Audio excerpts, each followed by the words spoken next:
Life as a B D S student അല്ലെങ്കിൽ ഒരു B D S സ്റ്റുഡൻറ്റിൻ്റെ campus life എങ്ങനെയായിരിക്കും, അതേപ്പറ്റി ഒരു ജനറൽ ഐഡിയ നമ്മളിവിടെ പറയുന്നത്.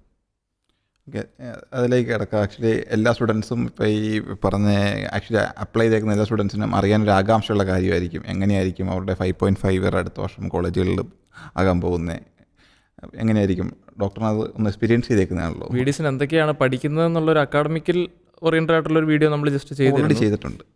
അപ്പം നമുക്ക് ഈ ഒരു 4.5 വർഷം പഠനം 1 ഇയർ ഹൗസ് സർവൻസിയാണ് വരുന്നത്. അപ്പോൾ ആദ്യം തന്നെ പറയുകയാണെന്നുണ്ടെങ്കിൽ നമുക്ക് മെഡിക്കൽ കോഴ്സുകളിൽ കമ്പാരിറ്റീവ്ലി ഒന്ന് റിലാക്സ്ഡ് ആയിട്ട് പഠിക്കാൻ പറ്റിയ ഒരു കോഴ്സ് തന്നെയാണ് ആയുർവേദം അല്ലെങ്കിൽ MBBS ഒക്കെ ആയിട്ട് കമ്പയർ ചെയ്ത് നോക്കുമ്പം. തിയറിറ്റിക്കലി പറയുകയാണെന്നുണ്ടെങ്കിൽ പഠിക്കാനുള്ള കണ്ടൻറ്റ് കുറവ് തന്നെയാണ്. പക്ഷേ പ്രാക്ടിക്കൽ വർക്ക് കൂടുതലുമാണ്. MBBSനോ ആയുർവേദത്തിനോ ഇല്ലാത്ത രീതിയിലുള്ള പ്രാക്ടിക്കൽ വർക്ക് ഫസ്റ്റ് ഇയർ തൊട്ട് നമ്മൾ ഈവൻ ഹൗസ് സർവൻസി ടൈം വരെ നമുക്ക് കൈകൊണ്ട് ചെയ്യുന്ന വർക്കുകളാണ് കൂടുതലും. എങ്കിലും എൻജോയ് ചെയ്ത് പഠിക്കാൻ പറ്റുന്ന കോഴ്സ് BDS തന്നെയാണ്. തീർച്ചയായിട്ടും ഈ മെഡിക്കൽ ഫീൽഡിൽ എൻജോയ് ചെയ്ത് പഠിക്കാൻ പറ്റുന്ന ഒരു കോഴ്സ് തന്നെയാണ് BDS. പക്ഷേ അതിൻ്റെ ഒപ്പം നമ്മൾ പറയുമ്പം നമ്മുടെ ഈ ഹാൻഡ് സ്കില്ലിൻ്റെ കാര്യം കൂടെ എടുത്ത് പറയണം. ഹാൻഡ് സ്കില്ലുള്ളവരെ സംബന്ധിച്ചോളം വളരെ എളുപ്പമായിട്ട് പഠിച്ചിറങ്ങാം. അതെ, കാരണം നമുക്ക് വർക്ക് ചെയ്യാൻ പുറകോട്ടായി പോയി കഴിഞ്ഞാൽ നമുക്ക് ബുദ്ധിമുട്ടാകും. കാരണം അതിലുള്ള പ്രൊഫഷനാണ് നമ്മുടെ ഫ്യൂച്ചർ തന്നെ, കരിയർ തന്നെ അതിലാണ് ഇരിക്കുന്നത്. അതുമാത്രമല്ല വർക്ക് ചെയ്യാൻ എക്സ്പേർട്ട് ആയവർക്ക് എക്സൽ ചെയ്യാനും പറ്റും ഇതിൻ്റെ അകത്ത്. തീർച്ചയായിട്ടും അങ്ങനെയുള്ളവർക്ക് ഏറ്റവും പറ്റിയ മെഡിക്കൽ കോഴ്സ് എന്ന് പറയുന്നത് BDS തന്നെയാണ്. അങ്ങനെയുള്ളവരാണ് ആക്ച്വലി വരേണ്ടതിലേക്ക്. അതെ. പിന്നെ നമ്മൾ ഈ പറഞ്ഞതിനൊപ്പം പറയാവുന്നത് നമുക്ക് എക്സ്ട്രാ കരിക്കുലർ ആക്ടിവിറ്റീസ് ഒക്കെ ഉള്ളവർ, ഇപ്പോൾ സ്പോർട്സ് ആയിക്കോട്ടെ, ആർട്സ് ആയിക്കോട്ടെ. ഇപ്പോൾ ഡെൻ്റൽ എന്ന് പറഞ്ഞാൽ നമ്മൾ പറഞ്ഞല്ലോ, ഒരു ദിവസം ഒരു ½ ആൻ അവർ എങ്കിലും പഠിക്കാനായിട്ട് മാറ്റി വെച്ചാൽ മതി.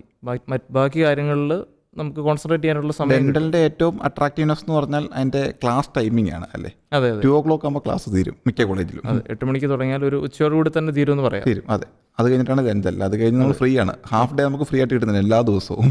അതെ, അപ്പോൾ മെഡിക്കൽ ഫീൽഡിൽ ഉള്ള ആളുകൾക്ക് അവരുടെ ഇഷ്ടമുള്ള എന്തൊക്കെ കാര്യങ്ങളുണ്ടോ അതെല്ലാം അതിൻ്റെ ഒപ്പം നിർത്താതെ കൊണ്ടുപോകാൻ പറ്റും. ഒരു പ്രൊഫഷണൽ കോഴ്സ് ചെയ്യുന്നതിൻ്റെ സ്ട്രെസ് ഉണ്ടാവും, ഇല്ല എന്നല്ല പറയണേ, എങ്കിലും ആസ്വദിച്ച് പഠിക്കാൻ പറ്റിയ തമ്മിൽ ഭേദം അല്ലേ. MBBSും BDSും ചെയ്ത ഒരാളെന്നുള്ള നല്ലത് കമ്പയർ ചെയ്യുമ്പം MBBS പറഞ്ഞാൽ നമുക്ക് എല്ലാ ദിവസവും എന്തെങ്കിലും ഒരു ടെൻഷൻ കാണും. രാവിലെ വരുമ്പോൾ ഒരു സെമിനാർ കാണും, ഉച്ച കഴിയുമ്പോൾ വേറൊരു വൈവ് കാണും.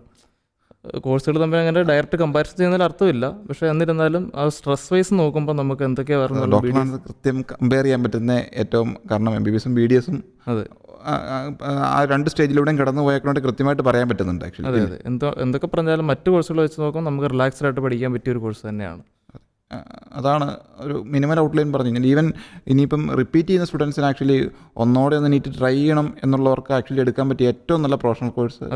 ഒരു വർഷം കളയുന്നതിനെ പറ്റി ടെൻഷനുള്ള ആളുകൾക്ക് ഏതെങ്കിലും ഒരു മെഡിക്കൽ കോഴ്സ് പഠിച്ചുകൊണ്ട് MBBSന് ട്രൈ ചെയ്യാനാണെങ്കിൽ അതിന് പറ്റിയ കോഴ്സ് BDS ആണ്. കാരണം ഈ പറഞ്ഞ ടൈമിങ്സ് കിട്ടുന്നതുകൊണ്ടും അതുപോലെ തന്നെ എല്ലാം കൊണ്ടും ആപ്റ്റ് അത് തന്നെയാണ്. അതെ. സോ ഒരു ഏറ്റവും ബെറ്റർ കരിയറിലേക്ക് നോക്കുവാണെങ്കിൽ ഡെന്റിസ്ട്രി ഒരു ബെറ്റർ ഓപ്ഷൻ തന്നെയാണ്. എന്തെങ്കിലും ഡൗട്ട്സോ കാര്യങ്ങളോ ഉണ്ടെങ്കിൽ പറഞ്ഞ പോലെ നമ്മുടെ വെബിനാറിൽ പങ്കെടുക്കാനോ അതിൻ്റെ സ്കോപ്പിനെ പറ്റി അറിയാനൊക്കെ ആയിട്ട് നമ്മളെ കോൺടാക്ട് ചെയ്യാം. താഴെ നമ്പറുണ്ട്. Thank you.